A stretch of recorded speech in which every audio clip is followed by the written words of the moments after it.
Welcome back to Views with Hughes, your agenda-free news. This is Jerome Hughes, and the story of the hour. Disney is, well, no surprise, they're still in trouble, okay? So we remember what happened before when, Disney was still in trouble before, and that's when Bob Iger decided to go back and get the title of CEO once again. So we all remember that Bob Iger came back as Disney CEO, even though he didn't leave the company, promising to bring back the company's golden days in 2023. But let's just say that things didn't go as planned. It turned out to be a rough year, actually. Pretty much a repeat of the mess we've seen for a while now.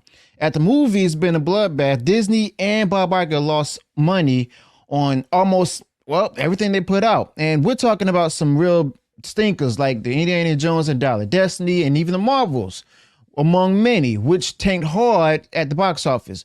But that wasn't the end of it, though.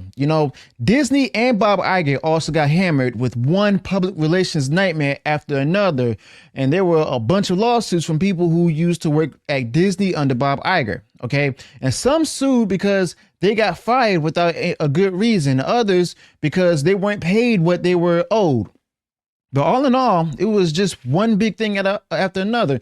And none of it was good. Okay, now streaming is still a big headache for Disney and Bob Iger. And honestly, Disney and Bob Iger are not the only ones struggling. Ever since the pandemic kicked off, this whole streaming battle has gotten tough for a lot of companies. But it's pretty obvious that Netflix is still on top, way ahead of the others. And just take 2023, for example. Netflix was one of the few streaming giants that actually made some real money, raking in a whopping $7 billion in profit. Warner Brothers Max was the only other one that managed to scrape by with the profit, just barely making about $103 million for the whole year. But that's nothing compared to what Netflix pulled in, though. But Disney's situation is different from the others. Bob Iger and Disney are in the red, having lost back then $1.7 billion, and everyone's out now on Disney Plus, the streaming platform that Bob Iger came up with and then handed over to Bob Chapek to get off the ground during the COVID-19 pandemic. Now, Disney Plus was supposed to be a big hit, a real moneymaker, but as of 2024, it just got turned. Basically, it didn't turn a profit. Okay, in the last 4 years alone, Bob Iger and Disney's streaming efforts have bled out $1 billion. Okay, now compared to Disney Plus, Hulu is actually doing much better. That's why they decided to go ahead and combine it with Disney Plus.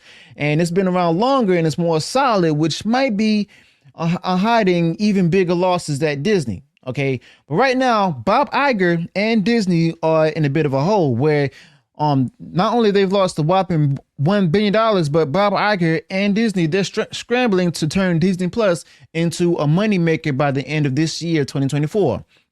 Now, to pull this off, Bob Iger and Disney are cutting corners wherever they can, slashing budgets, letting people go, even using tax tricks to save some cash. And it's all about Bob Iger and Disney keeping their word to the folks who invested in them and the big shots in Hollywood. Now, Bob Iger and Disney are really under the gun to get Disney Plus to start pulling its weight financially.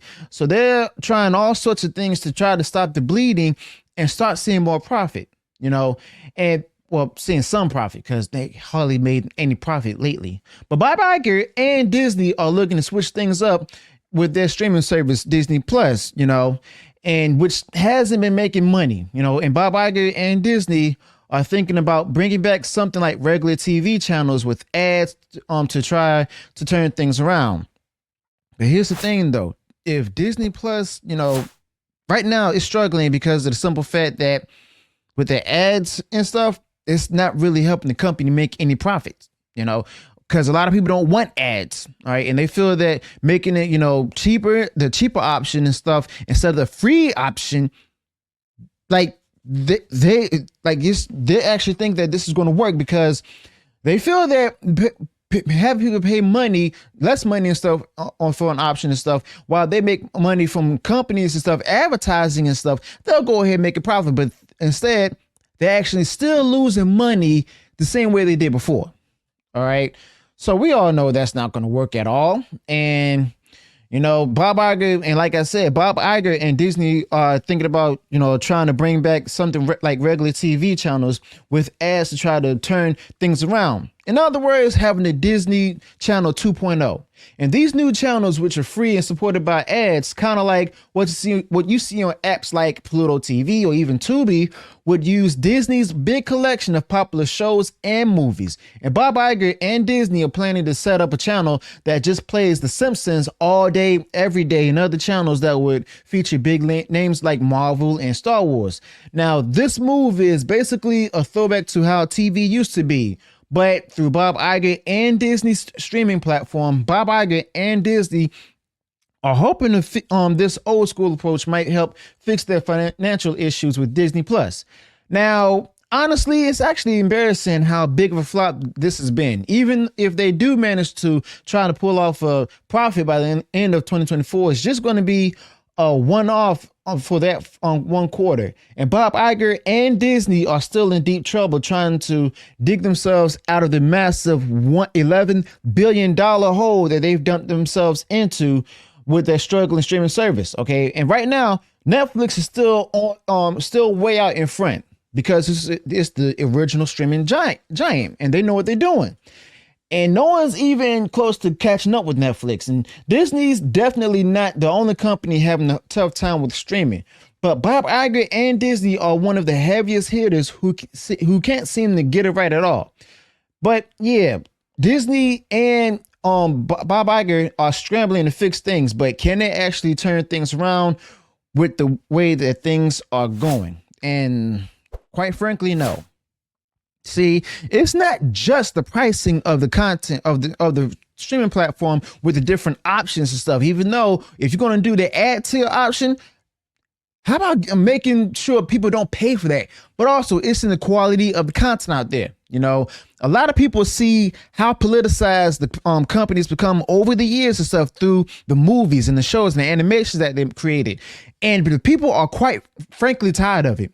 If you want to go ahead and do diversity, that's fine. If you want to be inclusive, that's fine. Make sure you just do it naturally rather than just forcing it on people and stuff, as well as keeping in mind who your core audience are, which your parents, who, used to be fans of Disney when they were kids themselves back in the 90s and even the 80s. All right. And yeah, I know.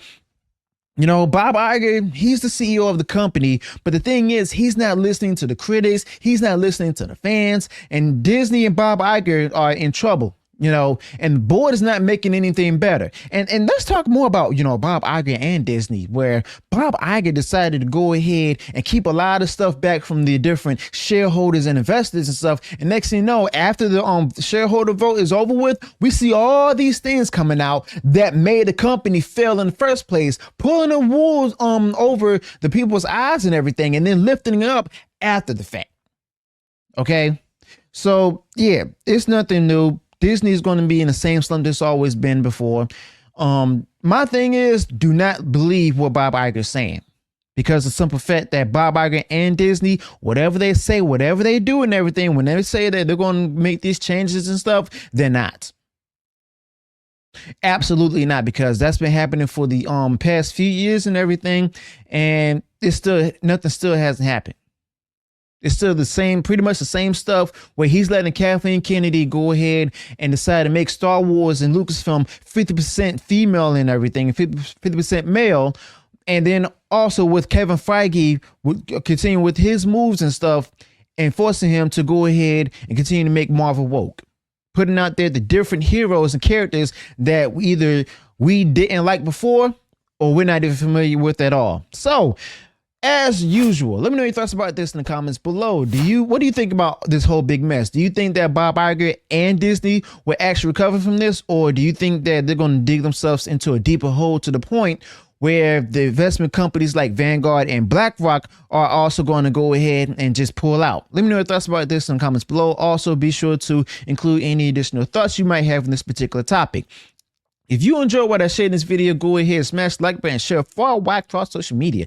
And if you haven't done so already and you enjoyed all the content I put out there, go ahead, subscribe to the channel, Click the bell notification so that way you'll be notified of future uploads and updates. Until then, peace.